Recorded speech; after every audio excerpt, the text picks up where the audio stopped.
Sekali lagi tepuk tangan untuk Tuhan. Puji Tuhan. Katakan sebelah saudara bilang gini, you are awesome. Kau awesome, luar biasa. Silakan duduk Bapak Ibu Saudara. Tuhan Yesus memberkati kita semua. Haleluya. Puji Tuhan. Berapa banyak orang-orang diberkati Tuhan siang hari ini? Wow, luar biasa. Saya bersyukur saya bisa berada di tengah-tengah saudara pada siang hari ini. Saya percaya di mana kita berada bersama-sama dengan Tuhan, ada begitu banyak hal yang kita bisa alami dalam hidup ini. Bukan cuma berkat-berkat jasmani, tapi lebih lagi kita bisa melihat kehidupan kita ada aman dalam perlindungan Tuhan. Itu penting saudara ya. Apalagi kalau kemarin tiba-tiba Hamas bikin sensasi. Ya, saya percaya saudara, Tuhan pasti akan bisa melindungi kita. Nah, sebagaimana tadi Pastor Andy juga thank you for the kesempatan untuk bisa sharing di Anda di pagi sepanjang hari inilah.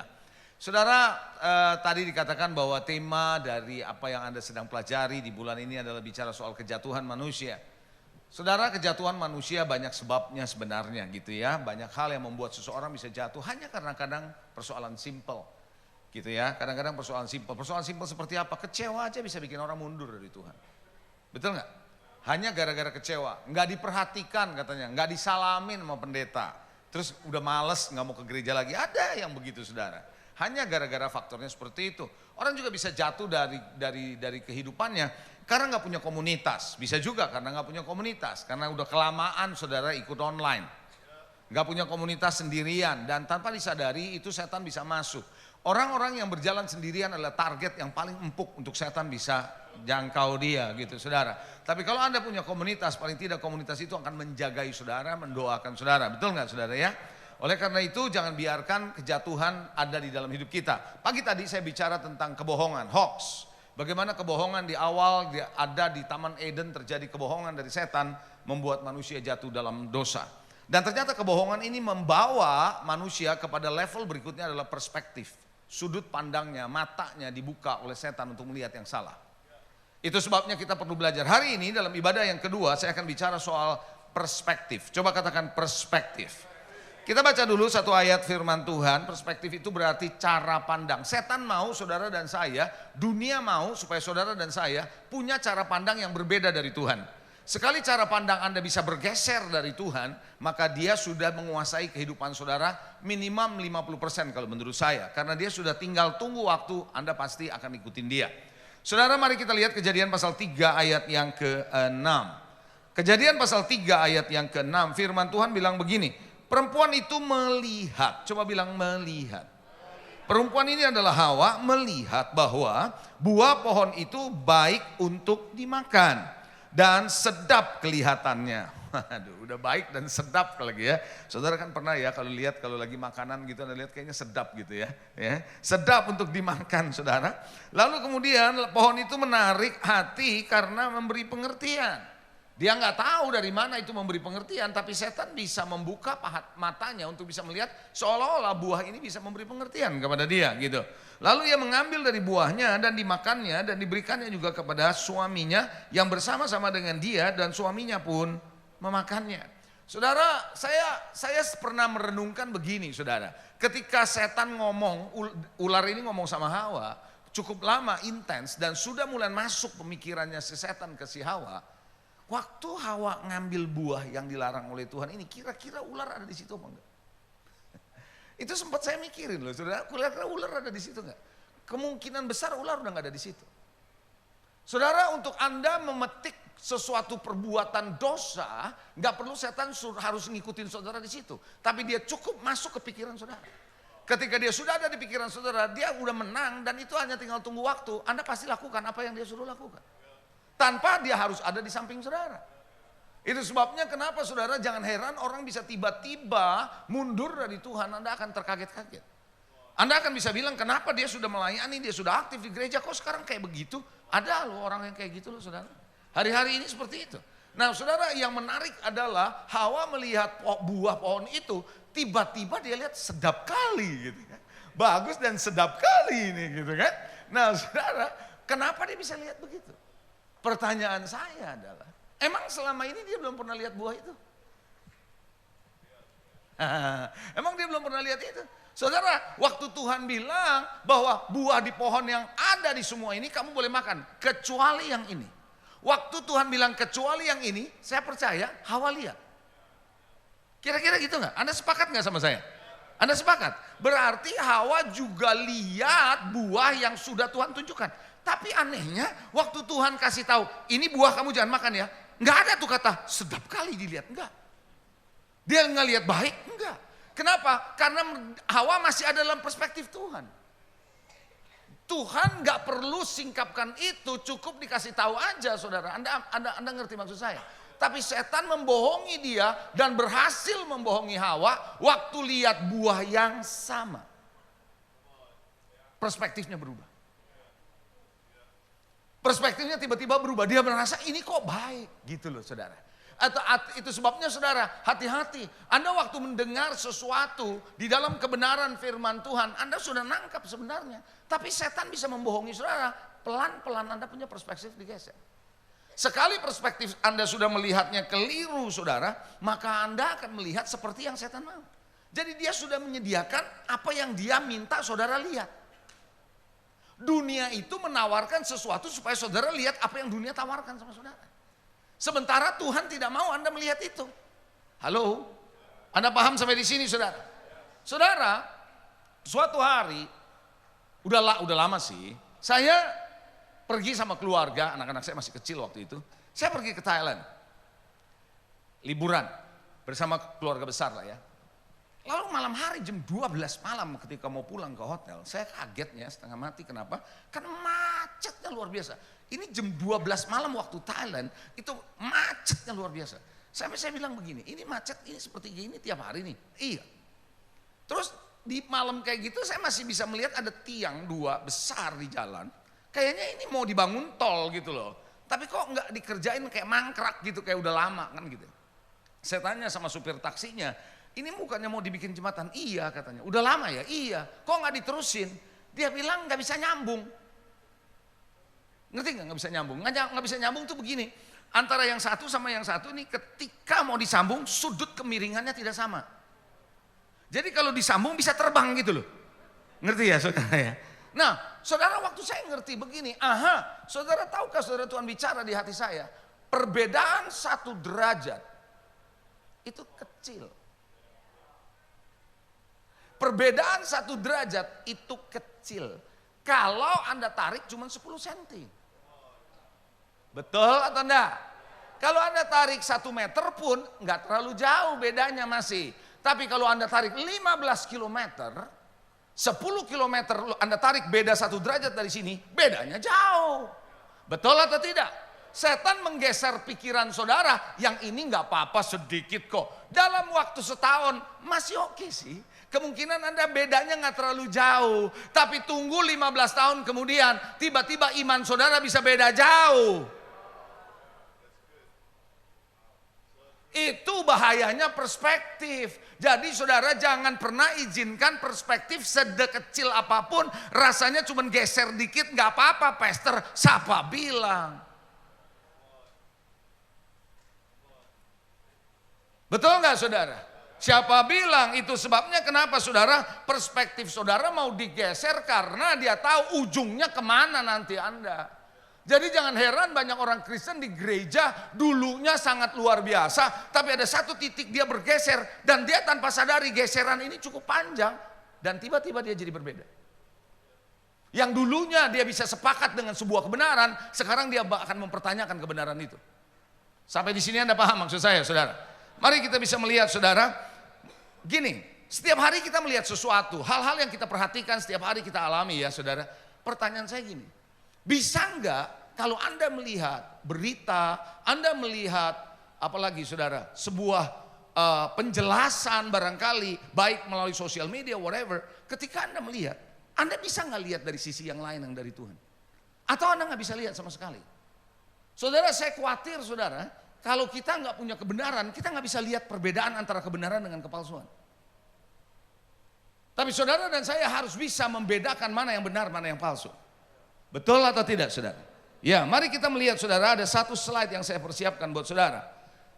Ketika saudara dan saya melihat kehidupan dari perspektif Tuhan, maka kita bisa melihat yang berbeda dari yang dilihat mata jasmani dan yang dilihat oleh dunia ini.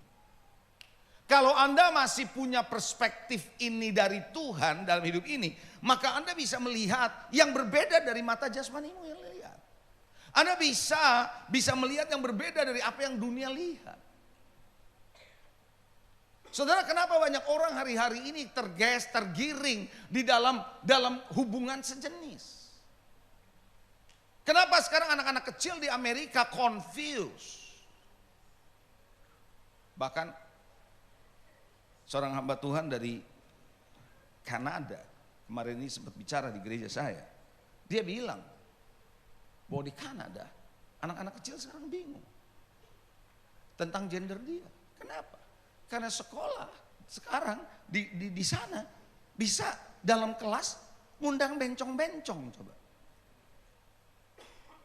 Anda ngerti maksud saya? Sehingga mereka bingung sekarang dengan gender mereka. Saudara, kalau kita tidak mendidik anak kita dari kecil sebuah kebenaran, dia bergeser, lama-lama dia berkata it is okay gitu. Halo? Oh iya. Bahkan hamba-hamba Tuhan pun akan bisa melihat it is okay. Kenapa? Karena kita pelan tapi pasti dipengaruhi oleh perspektif itu. Tadi pagi saya berkata bahwa kebenaran Tuhan adalah kebenaran absolut, bukan kebenaran relatif. Kebenaran relatif berlaku untuk kebenaran manusia dan dunia ini. Apa yang dunia lihat, apa yang manusia lihat di luar firman, itu relatif memang. Tergantung Anda lihatnya gimana. Tapi kalau kebenaran firman, nggak bisa begitu. Itu adalah kebenaran yang menurut firman Tuhan. Itu absolut. Katakan amin, saudara. It's absolute. Jadi Anda nggak bisa tawar-tawar. It's absolute, saudara. Saudara, kalau membangun rumah, membangun gedung, itu harus pasti ukurannya, hitungannya, ada hitungannya. Tiang pancangnya, tiangnya, saudara, berapa lebarnya itu ada hitungannya. Itu nggak bisa sembarangan. It's absolute. Betul nggak? Kalau itu dilanggar, itu bilang, oh ini relatif. Wah, bisa bahaya. Gedung itu bisa berbahaya, saudara. Setuju sampai di sini, saudara? Makanya saya sangat percaya, what do you see is what you get. What you see is what you get. Perspektifmu akan menentukan apa yang Anda dapat, saudara. Oleh karena itu, saudara, Yehezkiel waktu melihat tulang-tulang, Tuhan sedang membawa dia untuk melihat perspektif Tuhan. Saudara, ketika Yehezkiel melihat tulang-tulang sudah kering, tulang kering itu berarti tulang-tulang manusia maksud saya, yang sudah kering itu berarti sudah lama matinya. Makanya Tuhan tanya sama Yehezkiel, bisa nggak ini dibangunkan kembali? Yehezkiel itu adalah nabi yang sangat cerdas menurut saya. Kenapa saya sangat cerdas? Kalau dia bilang bisa, terus Tuhan tanya gimana caranya, dia nggak bisa jawab. Kalau bilang nggak bisa, Tuhan bilang kamu anggap pendek aku rendah apa nggak bisa. Tapi dia jawab apa Yehezkiel bilang, engkau yang tahu, gitu. Engkau yang tahu. Dan Tuhan berkata kepada Yehezkiel, bernubuatlah, saudara, apa yang terjadi ketika Yehezkiel melakukan apa yang Tuhan perintahkan, tulang itu hidup kembali. Dan itu menjadi tentara yang besar. Anda tahu ceritanya, bukan? Saudara, apa yang dilihat oleh mata jasmani, kering, udah nggak mungkin ada kebangkitan. Tapi kalau Tuhan lihat, beda lagi, saudara. Itu sebabnya saya percaya apa yang Anda lihat, keadaanmu hari ini, situasimu hari ini, jangan pernah mau dibohongi oleh dunia bahwa engkau sudah selesai. No, bagi Allah belum selesai, demo. Belum selesai. Itu sebabnya hati-hati kalau kita ngikutin apa yang dunia, kita bisa putus asa, kita bisa mundur, nggak doa lagi, nggak ke gereja lagi. Disitulah awal kejatuhan kita. Come on, ada amin, saudara. Tahukah saudara, ketika Gideon, tadi pagi juga saya bilang, Gideon melihat musuh yang begitu banyak datang seperti belalang katanya, begitu berbanyak-banyak datangnya. Waktu mereka ada tuayan, orang Midian datang membuat mereka takut. Mereka merasa udah gak mungkin bisa nolong. Bahkan ayahnya Gideon menyembunyikan Gideon di tempat pemerahan anggur. Supaya gak kelihatan. Tetapi saudara yang dikasih Tuhan, ketika Tuhan melihat Gideon, ini yang menarik. Gideon gak pernah perang, tapi Tuhan bilang kau pahlawan. Bagaimana seorang yang belum pernah perang bisa disebut pahlawan? Hanya orang yang pernah perang. Tapi Tuhan melihat kedalamannya yang dalam ada di Gideon. Halo? Nah saudara, ketika Gideon bisa melihat dirinya seperti yang Tuhan perlihatkan ke dia, maka waktu dia bergerak, apa yang terjadi saudara? Tentara datang 32.000. Walaupun setelah itu terjadi yang namanya seleksi ya.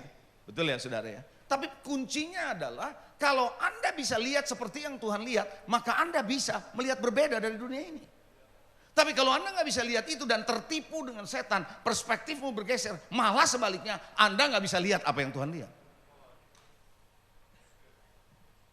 Itu sebabnya kenapa banyak kali saudara perspektif kita yang sudah tercemar oleh dunia ini, yang sudah dipenuhi oleh falsafah dunia ini, ideologi dunia ini, membuat kita nggak bisa lihat apa yang Tuhan katakan. Kita boleh bertahun-tahun ada di gereja, tapi kita nggak ngalamin breakthrough. Kalau Anda mau breakthrough, Anda perlu melihat apa yang seperti yang Tuhan kasih lihat dalam hidup saudara. Katakan amin. Mari kita melihat ada satu ayat lagi saudara di dalam 2 Korintus 4 ayat 16 sampai dengan ayat yang ke-18. Haleluya. Coba lihat apa yang dikatakan oleh Rasul Paulus. Ini menarik. Sebab itu kami tidak tawar hati. Tapi meskipun manusia lahiriah kami semakin merosot. Namun manusia batiniah kami dibaharui dari sehari-hari. Saudara, ada banyak orang tawar hati karena fisiknya mengalami kemerosotan. Kenyataan realitas naturalnya tidak mengalami kemajuan atau kemerosotan. Tapi Paulus bilang, aku tidak tawar hati. Karena dia melihat yang berbeda dari itu. Lalu dilanjutkan ayat ke-17, coba perhatikan. Sebab penderitaan apa? Ringan. Coba bilang ringan. Penderitaan apa? Ringan. Dia bisa melihat penderitaan yang dialami itu ringan. Ringan dia bilang yang sekarang ini mengerjakan bagi kami kemuliaan kekal yang melebihi segala-galanya. Jauh lebih besar daripada penderitaan kami. Bisakah Anda melihat dalam perspektif bahwa God is good? Walaupun kondisimu sulit. Dia melihat bahwa penderitaan yang dialami sekarang gak ada sebanding dengan kemuliaan yang akan luar biasa dia akan terima. Artinya Paulus punya perspektif yang benar. Amin. Perhatikan ayat 18. Sebab kami tidak memperhatikan yang kelihatan, melainkan yang tak kelihatan. Karena yang kelihatan adalah sementara, sedang yang tak kelihatan adalah. Jadi Tuhan lagi mau saudara dan saya pertahankan perspektifmu dalam Tuhan. Kalau Anda mau tetap kuat untuk tidak jatuh. Halo, amin saudara. Itu sebabnya apapun yang Anda alami Anda harus lihat di dalam kekekalan. Ada ayat yang bilang begini. Tuhan jadikan segala sesuatu indah pada waktunya. Dan Tuhan memberikan kekekalan dalam hati manusia. Banyak orang baca ayat itu cuma yang di depan. Tapi ayat itu bilang Tuhan memberikan kekekalan dalam hati manusia. Tapi sayang manusia tidak bisa menyelami pekerjaan Tuhan dari awal sampai akhir. Kenapa saudara? Karena Tuhan taruh kekekalan di dalam hati saudara dengan maksud. Saudara bisa melihat apa yang Anda alami dalam kekekalan. Bukan cuma dari apa yang Anda alami. Coba bilang perspektif. Saudara, cerita yang dari anak sekolah minggu sebenarnya sudah ada. Emang Daud sama Saul ngadepin musuh sama enggak sih? Sama. Sama. Tapi apa yang membedakan mereka berdua? Yang satu breakthrough, yang satu ketakutan. Apa yang membedakan mereka berdua? Perspektif. Mereka melihat dari sisi yang berbeda, saudara. Kenapa ada orang Kristen yang getting stronger and stronger dalam hidupnya walaupun di tengah penderitaan? Kenapa? Karena perspektif. Tapi ada orang yang penderitaan yang gak terlalu besar pun jatuh karena perspektifnya hilang. Kalau menurut saudara Ayub sama istrinya siapa lebih menderita Ayub? Ayub sama istri mana lebih menderita? Menurut saudara. Ayub atau istri? Ayo. Yang bilang Ayub yang lebih menderita angkat tangan. Oke, yang bilang istri lebih menderita angkat tangan. Oke, yang bilang terserah Bapak deh.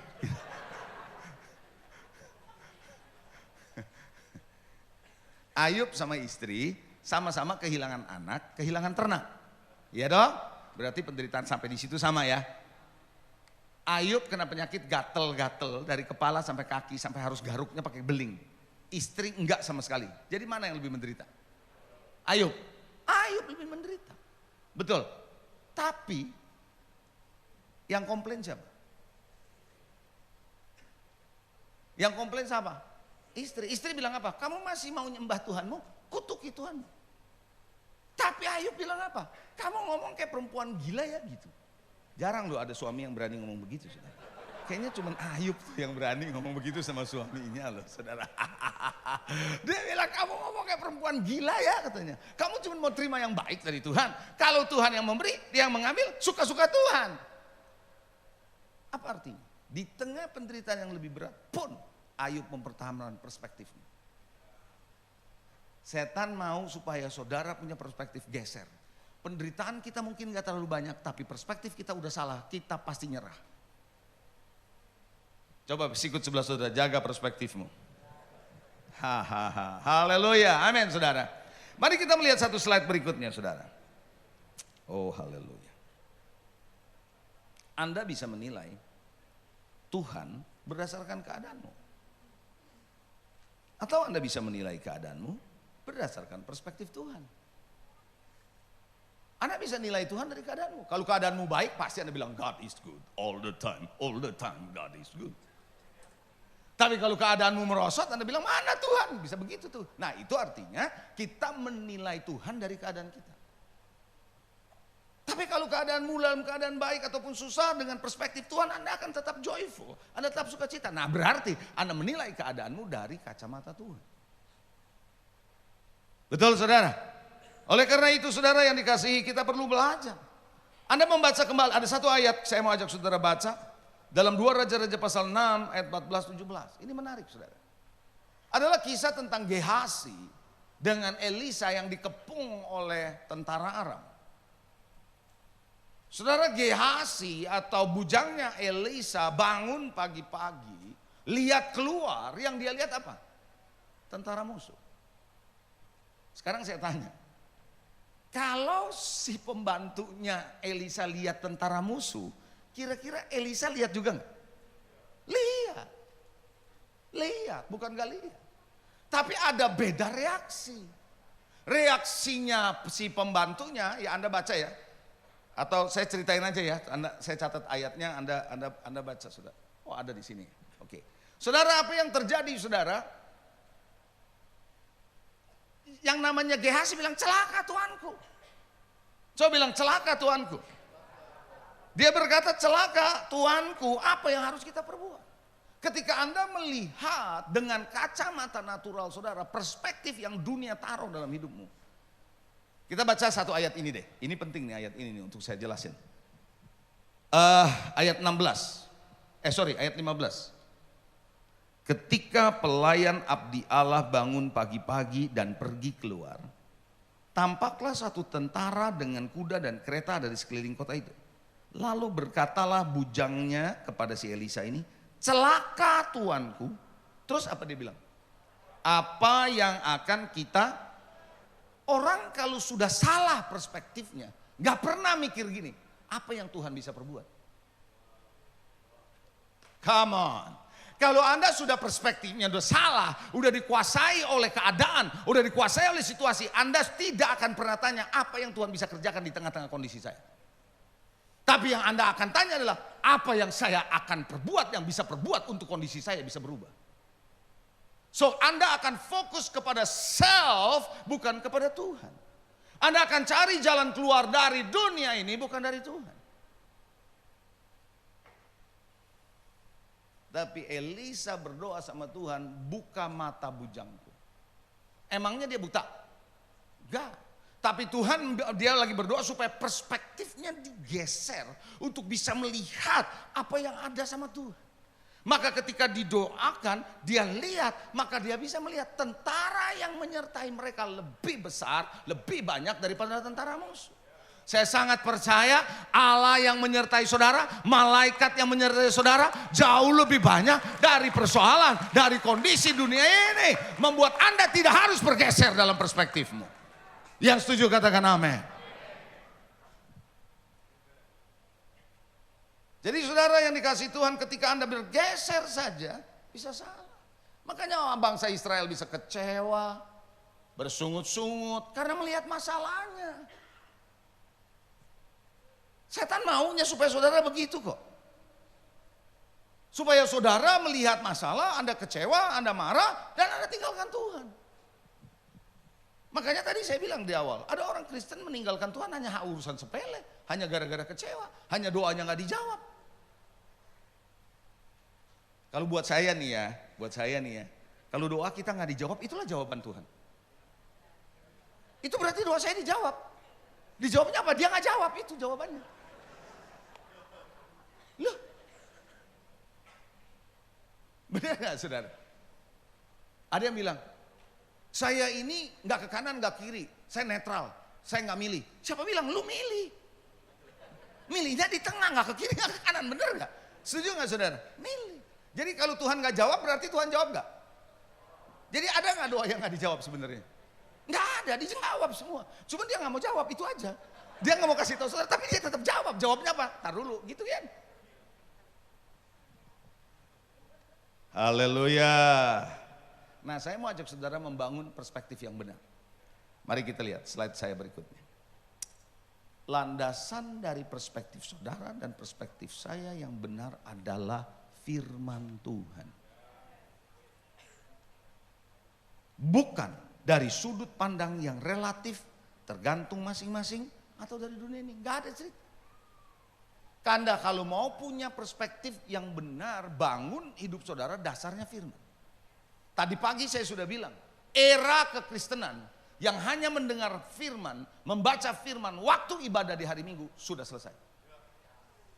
Era itu sudah selesai. Euforia itu sudah selesai. Era sekarang adalah era di mana Anda dengar khotbah hari Minggu, Anda baca di rumah, Anda renungkan kembali di rumah, Anda aplikasikan. Itu adalah era orang Kristen di hari-hari terakhir ini. Karena Anda akan sulit menilai kepalsuan kalau Anda nggak punya kebenaran. Betul nggak? Oh saudara, kalau tas palsu, Indonesia, Korea, negara-negara tertentu jago bikinnya ya. Sampai Anda nggak tahu mana palsu, mana asli.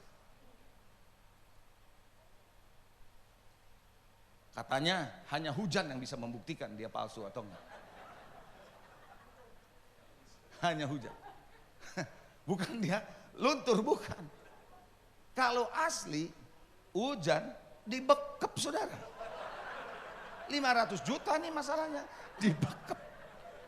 Badan basah nggak apa-apa, ini 500 juta dibekep. Dijaga, itu asli. Kalau palsu ditaruh di atas. Itu palsu.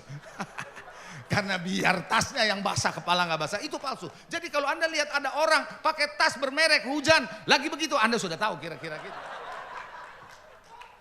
Anda ngerti maksud saya? So, membangun sebuah kebenaran dalam hidup saudara lah yang membuat perspektifmu tetap ada. Ada kisah saudara. Seorang yang kena cancer, udah stadium terakhir, dokter sudah angkat tangan. Suatu hari dia bilang sama istrinya, pakaikan baju yang paling rapi buat saya, pakai jas, pakai dasi. Istrinya bingung, mau kemana kamu? Istri mana yang mendengar suami yang sudah kena cancer di stadium terakhir, dokter sudah angkat tangan, mau makan apa jadi kasih, tiba-tiba ngomong pakai jas. Istrinya pikir jangan-jangan sudah punya feeling nih. Ada yang memanggil ya. Ditanya, kamu mau kemana? Hari ini kan hari Minggu, saya mau ke gereja. Dia ke gereja sudah. Dia tanya, ngapain kamu ke gereja? Istrinya tanya. Dia bilang, aku mau bersaksi. Istrinya bilang, mau bersaksi apa? Masih sakit tuh. Kita kan kadang-kadang begitu ya saudara, mindset kita ya. Kalau udah sembuh baru bersaksi, Tuhan dimuliakan. Kalau bangkrut terus kaya lagi, bersaksi, baru dimuliakan. Kalau bangkrut bersaksi, apanya yang dimuliakan Tuhan? Orang lagi sakit bersaksi apanya? Dia bilang, istrinya bilang, kamu kan belum sembuh. Emangnya aku bersaksi harus tunggu sembuh, kata suaminya. Jadi emang kamu mau bersaksi apa? Aku mau bersaksi kebaikan Tuhan di tengah penyakitku ini. Aku bukan menyaksikan tentang kesembuhanku atau sakitku, aku mau menyaksikan Tuhan ada hadir di tengah penyakitku.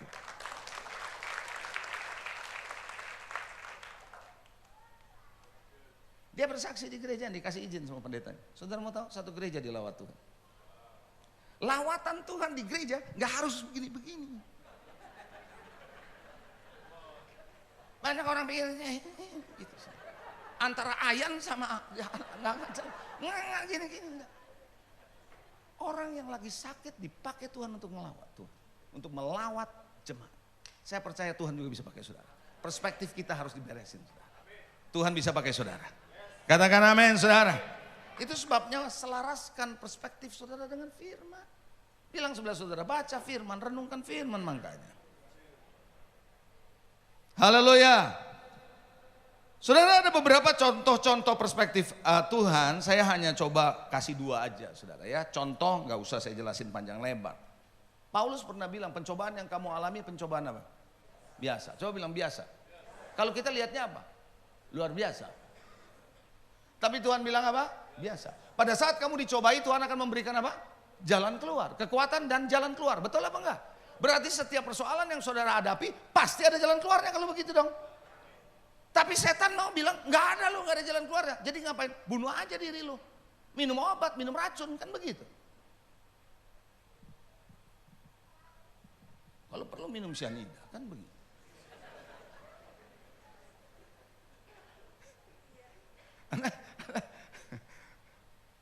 Jadi Bapak Ibu Saudara, pencobaan itu biasa. Nah itu perspektif dari Tuhan sama kita beda. Pencobaan di padang gurun saudara, saudara mau tahu? Nah sekarang menurut saudara, perjalanan di padang gurun itu menurut saudara perjalanan yang Tuhan mau apa atau bukan? Di padang gurun itu adalah perjalanan yang Tuhan kehendaki. Nah ayatnya saya perlu baca ya. Ulangan 8 ayat 2. Saya bacain saudara ayat ini. Ingatlah kepada seluruh perjalanan yang kau lakukan atas kehendak Tuhan. Jadi perjalanan padang gurun atas kehendak Tuhan. Jadi Tuhan yang pimpin bangsa Israel di padang gurun, berarti Tuhan yang mau. Yes. Kenapa di situ dia bilang selama 40 tahun ini dengan maksud merendahkan hatimu dan mencoba engkau untuk mengetahui apa yang ada dalam hatimu. Yakni apakah engkau berpegang pada perintahnya atau tidak. Seringkali Tuhan mengizinkan peristiwa-peristiwa terjadi dalam hidup saudara dan saya hanya sekedar mau ngetes hatimu kemana. Masih lihat Tuhan nggak di situ? Atau Anda lihat yang lain? Saudara ingat cerita yang tadi saya katakan bahwa kita mungkin sudah seperti Hawa melihat buah yang sama. Tapi ketika setan membuka cara mata kita yang berbeda, kita akan melihat yang berbeda.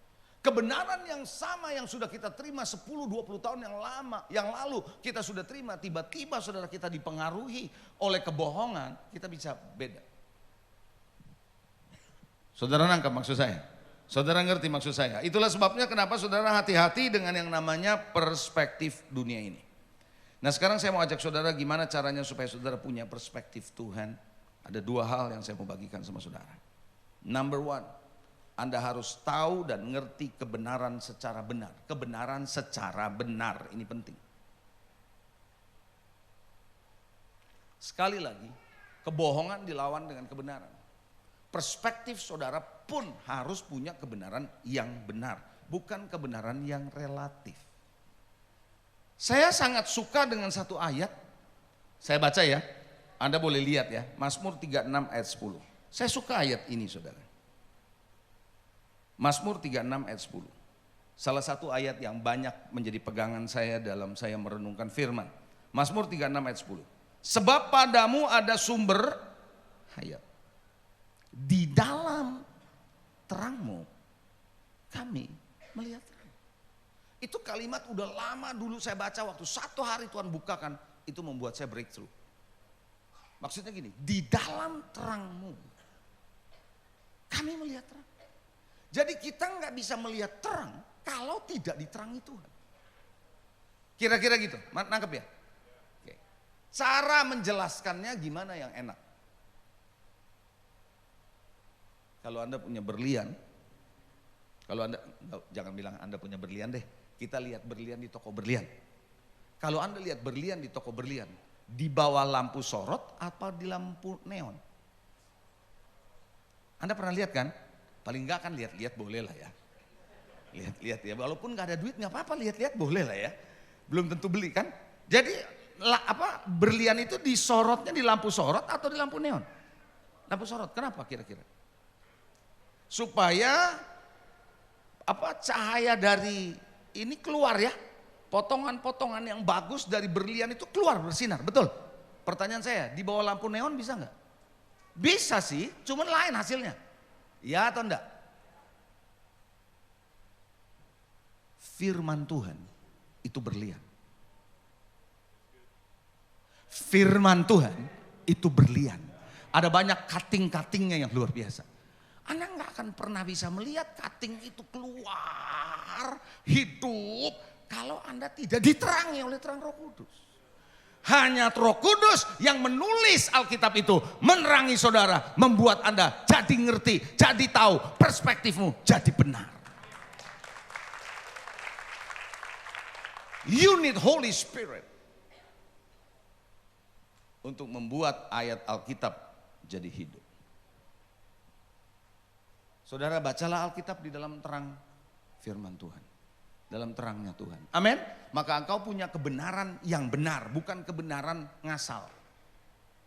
Hari-hari ini banyak orang membaca Alkitab, membaca kebenaran dari akal pikiran yang gak dapat, saudara. Seperti melihat berlian dalam terangnya neon. Gak bisa, gak dapat, saudara. Yang kedua, saya kasih Anda yang kedua, cepat saja. Anda harus ngalamin perjumpaan dengan Tuhan. Maka perspektifmu berubah. Seorang Paulus yang membunuh orang Kristen saat ngalamin perjumpaan Tuhan bergeser. Betul?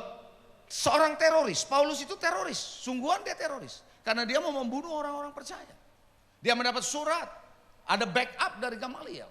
Tapi saudara, ketika dia ngalamin perjumpaan sama Tuhan berubah.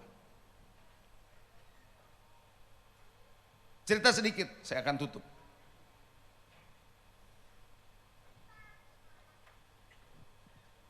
Anak saya yang kedua, namanya Raymond. Saya tuh gak pernah tahu dulu waktu dia sekolah SMP. Saya pikir dia kan anak pendeta ya, oke gitu ya. Gak taunya anak pendeta bisa ngaco juga loh. Saya taunya gini, suatu hari saya ajak dia, waktu saya ke Amerika, saya ajak dia ikut saya dalam pelayanan. Satu gereja suatu hari teman saya bilang, ada anakmu, boleh gak kasih dia sharing di anak-anak muda? Ya tanya aja sama dia, bisa gak, mau gak? Karena anak-anak muda di sini katanya bahasa Inggris, jadi biar anakmu kan bisa bahasa Inggris. Ya udah coba tanya. Dia bersaksi, dan saya duduk di situ, saudara. Saya dengerin. Itu ya, saya punya apa nih? Saya punya rahang kayak mau copot dengar kesaksian dia. Kayak gini anak gue, gitu loh saudara. Ternyata teman-temannya waktu SMP bilang begini sama dia. Lu ngomong kayak bukan anak pendeta ya. Lu inget lu anak pendeta, temennya yang bilang gitu. Saudara mau tahu dia jawab apa? Yang pendeta bapak gue, gitu. Waduh.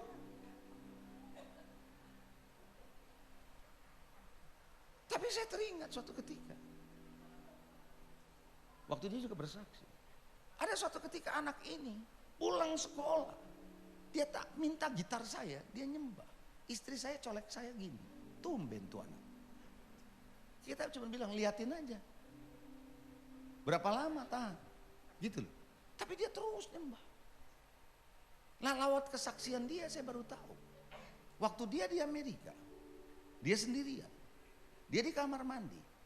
Dia nyanyi lagu yang tadi dinyanyikan tuh. Ku di tanganmu, ku di hatimu. Dia nyanyi itu. Di saat di kamar mandi, dia dilawat Tuhan. Dia nangis gak bisa berhenti, lama di kamar mandi. Setelah itu, perspektifnya shifting. Perjumpaan pribadi saudara membuat perspektif saudara yang bergeser sebelumnya diluruskan kembali sama Tuhan. Alami perjumpaan pribadi sama Tuhan. Kalau Paulus bisa ngalamin itu, kalau Gideon bisa ngalamin itu, kalau Zakheus bisa ngalamin itu, saya percaya saudara pun bisa ngalamin itu. Datang ke gereja bukan cuma mau ibadah, tapi datang ke gereja bilang, Tuhan aku mau berjumpa dengan Engkau. Entah di pujian, entah waktu doa, entah waktu khotbah, saya mau ngalamin Engkau. Maka Anda akan lihat pulang dari gereja ini perspektifmu berubah. Engkau tidak lagi akan sama dengan dunia ini. Engkau berbeda dan engkau punya pandangan yang sama dengan Tuhan. Amin. Puji Tuhan. Haleluya. Mari kita bangkit berdiri.